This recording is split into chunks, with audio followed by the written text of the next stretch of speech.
लाखों साल पहले के अफ्रीका को मानवता का पालना कहा जाता था।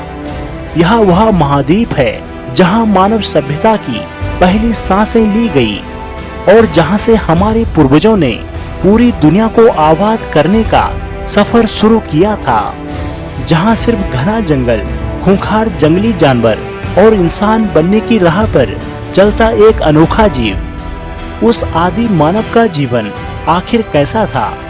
वे जिंदा रहने के लिए क्या करता होगा और वह कौन सी चुनौतियां थी जिनसे लड़कर वह उस प्रजाति में बदला जिन्हें आज हम इंसान कहते हैं।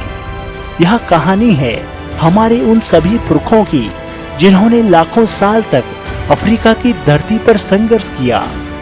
यह कहानी है उस जिद की, उस हिम्मत की और उस दिमाग की जिसने एक कमजोर से जीव को इस ग्रह का सबसे सफल प्राणी बना दिया। तो चलिए आज वक्त में पीछे चलते हैं और देखते हैं हमारे पुरखों के संघर्ष और जीत की यह हैरान कर देने वाली घटना। उस समय धरती पर आज के जैसा इंसान नहीं था। सिर्फ कुछ जीव थे जो पेड़ों से लटक कर जीते थे और किसी तरह बस अपनी जान बचाने में लगे थे। लेकिन वक्त बदला और साथ में धरती का चेहरा भी बदला।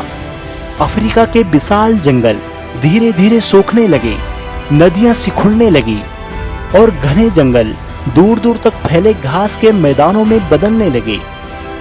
इस बदलती दुनिया में यहाँ रहने वाले जीवों के सामने सिर्फ दो रास्ते थे, या तो बदलो या फिर हमेशा के लिए खत्म हो जाओ। और यहीं से हमारी कहानी शुरू होती है। यह कहानी है मानव कर्मिक विकास की, जिंदा रहने के संघर्ष की और उस पहली चिंगारी की जिसने हमें इंसान बनाया। आज से करीब 70 लाख साल पहले अफ्रीका वैसा बिल्कुल नहीं था जैसा हम आज जानते हैं। पूर्वी अफ्रीका का इलाका, जिसे हम ग्रेट रिफ्ट वैली के नाम से जानते हैं, जो बहुत बड़े बदलाव से होकर गुजर रहा था। यह कोई छोटा मोटा भौगोलिक बदलाव नहीं था, बल्कि यही वो घटना थी जिसने हमारे विकास की कहानी को हमेशा के लिए बदल कर रख दिया। तब यह इलाका घने उमस भरे जंगलों से ढका हुआ था। ऊंचे ऊंचे पेड़ एक दूसरे से इतने मिले हुए थे कि सूरज की रोशनी भी मुश्किल से जमीन तक पहुंच पाती। इन्हीं पेड़ों की डालियों पर हमारे सबसे शुरुआती पूर्वज यानी प्राइमेट्स रहा करते थे। उनके लिए यह पेड़ किसी जन्नत से कम नहीं थे। पेड़ों पर उन्हें खाने पीने की कोई कमी नहीं थी। नरम पत्ते, रसीले फल और कीड़े मकोड़े सब कुछ मौजूद थे। साथ ही यह ऊंचाई उन्हें जमीन पर घूमते खूंखार शिकारियों से बचाती थी। उनकी पूरी जिंदगी इन्हीं पेड़ों के इर्द गिर्द घूमती थी। वे एक डाली से दूसरी डाली पर कूदते, खाते, सोते और अपने बच्चों को पालते थे। जमीन उनके लिए एक अनजान और खतरनाक जगह थी जिससे वे दूर रहते थे। लेकिन कुदरत कभी भी एक जैसी नहीं रहती। धरती के अंदर टेक्टोनिक प्लेटों की हलचल की वजह से पूर्वी अफ्रीका की जमीन धीरे धीरे ऊपर उठने लगी। विशाल पहाड़ों की ऐसी दीवारें खड़ी हो गई जिन्होंने हिंद महासागर से आने वाली नम हवाओं का रास्ता रोक दिया। इसका सीधा नतीजा यह हुआ कि इस इलाके में बारिश कम होने लगी। लाखों साल तक चले इस धीमे मगर लगातार बदलाव ने उन्हें घने जंगल को सुखाना शुरू कर दिया। जंगल सिकुड़ने लगे, उनके बीच घास के बड़े बड़े खुले मैदान उभरने लगे जिन्हें आज हम सवाना कहते हैं। और यहीं पर विकास का सबसे अहम नियम लागू हुआ, बदलो या मिट जाओ। जो प्रजातियां इस नए माहौल में खुद को ढाल नहीं पाई, वे हमेशा के लिए खत्म हो गई। लेकिन हमारे पूर्वजों के एक समूह ने इस चुनौती को कबूल लिया। उन्होंने कुछ ऐसा करना शुरू किया जो पहले किसी ने नहीं किया। उन्होंने पेड़ों की दुनिया को छोड़कर दो पैरों पर चलकर इस नई और खतरनाक दुनिया यानी सवाना को अपना घर बनाने का फैसला किया। यह फैसला आसान नहीं था, लेकिन यही वो फैसला था जिसने हमें इंसान बनने की राह पर आगे बढ़ाया। यह उस मानव सफर की शुरुआत थी जो उन्हें अफ्रीका के जंगलों से निकालकर दुनिया के कोने कोने तक ले जाने वाला था। जरा उस पल की कल्पना कीजिए जब हमारे किसी पुरखे ने पहली बार पेड़ों की सुरक्षा छोड़कर हमेशा के लिए जमीन पर रहने का फैसला किया होगा। वो डर और हिम्मत से भरा एक ऐतिहासिक लम्हा था। इसी दौर में लगभग 40 लाख साल पहले नई प्रजाति सामने आई जिसे विज्ञान आज ऑस्ट्रोपिथेकस के नाम से जानती है। इस प्रजाति की एक मुख्य सदस्य थी जिसे लूसी कहा गया, जिसका 32 लाख साल पुराना कंकाल हमें इथोपिया से मिला है। लूसी को अक्सर इंसानियत की दादी कहा जाता है क्योंकि उसके कंकाल ने हमें यह समझने में मदद की कि हमारे पुरखों ने 2 पैरों पर चलना कैसे शुरू किया।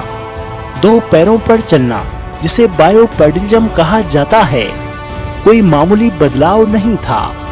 यह एक क्रांतिकारी कदम था जिसने हमारे भविष्य की नींव रखी। सोचिए, सवाना उस ऊंची ऊंची घास के बीच 4 पैरों पर चलने वाले जानवर दूर तक कैसे देख पाते होंगे। लेकिन जब हमारे पूर्वज अपने 2 पैरों पर खड़े हुए तो उन्हें एक जबरदस्त फायदा मिला। वे घास के ऊपर दूर तक देख सकते थे। वे देख सकते थे कि खाना कहाँ मिलेगा और सबसे जरूरी कि कोई शिकारी कहाँ छिपा हो सकता है। इससे भी बड़ा फायदा यह हुआ कि 2 पैरों पर चलने से उनके हाथ आजाद हो गए। अब इन हाथों का इस्तेमाल वह चलने के लिए नहीं बल्कि दूसरे जरूरी कार्यों के लिए करना शुरू किया। वे अपने बच्चों को गोद में उठाकर एक जगह से दूसरी जगह जा सकते थे। वे खाना इकट्ठा करके वापस अपने समूह तक ला सकते थे। और यही हाथ भविष्य में पत्थर के औजार बनाने और आग को काबू करने वाले थे। 2 पैरों पर चलना ऊर्जा बचाने के लिहाज से ज्यादा कारगर थे, जिससे वे खाने की तलाश में लंबी दूरियां तय कर सकते थे। लेकिन इस नई दुनिया में जिंदगी आसान नहीं थी। ऑस्ट्रेलोपिथेकस की जिंदगी लगातार डर के साये में गुजर रही थी। उनका कद छोटा था और उनके पास ना तो नुकीले पंजे थे और ना ही तेज दांत। सवाना का मैदान उस समय के कुछ सबसे खूंखार शिकारियों का घर था, जिसमें विशाल हायना और पुराने शेरों के लिए हमेशा यह पूर्वज एक आसान शिकार था। वे शिकारी कम, शिकार ज्यादा थे। हर पल झाड़ी के पीछे मौत छिपी होती थी। रातें तो सबसे ज्यादा खतरनाक होती थी, जब अंधेरे में शिकारियों की आंखें चमकती थी। उनका भोजन ज्यादातर शाकाहारी था। वे फल, बीज, मेवे और जमीन के नीचे उगने वाले कंदमूल खाते थे। लेकिन वे पूरी तरह शाकाहारी नहीं थे। मौका मिलने पर वे किसी बड़े शिकारी के छोड़े हुए शिकार को खाते थे। शायद वे छोटे मोटे कीड़े, पक्षियों के अंडे भी खाते होंगे। वे फूड चेन के बहुत नीचे थे और हर निवाला मेहनत और खतरे से भरा होता था। ऐसे खतरनाक माहौल में अकेले जिंदा रहना नामुमकिन था। इसीलिए ऑस्ट्रोपिथेकस छोटे छोटे पारिवारिक समूह में रहता था। इन समूह में कुछ नर, कुछ मादाएं और कुछ बच्चे होते थे। उनकी कोई भाषा तो नहीं थी, लेकिन वे हाव भाव, इशारों और अलग अलग आवाजें निकालकर एक दूसरे से बात करते थे। वे एक दूसरे को खतरे से आगाह करते या बताते कि खाना किस तरफ है। उन्होंने पेड़ों को पूरी तरह नहीं छोड़ा, बल्कि रात में सुरक्षा के लिए वे अक्सर पेड़ों पर ही चढ़ जाते थे। लूसी और उसकी प्रजाति ने वह पहला और सबसे मुश्किल कदम उठाया था, जिसने हमें हमेशा के लिए बदल कर रख दिया। लाखों साल के संघर्ष और बदलाव के बाद करीब 23 लाख साल पहले अफ्रीका के मंच में एक नए किरदार का आगमन हुआ। यह था होमो हेबिलस। यह नाम इसीलिए मिला है क्योंकि इस प्रजाति ने कुछ ऐसा कर दिखाया जो धरती पर पहले किसी जीव ने नहीं किया। इसने सोच समझकर एक योजना के साथ पत्थर के औजार बनाए। यह इंसानियत के इतिहास की पहली तकनीकी क्रांति थी। होमो हेबिलस का दिमाग ऑस्ट्रोपिथेकस के मुकाबले करीब 50% बड़ा था।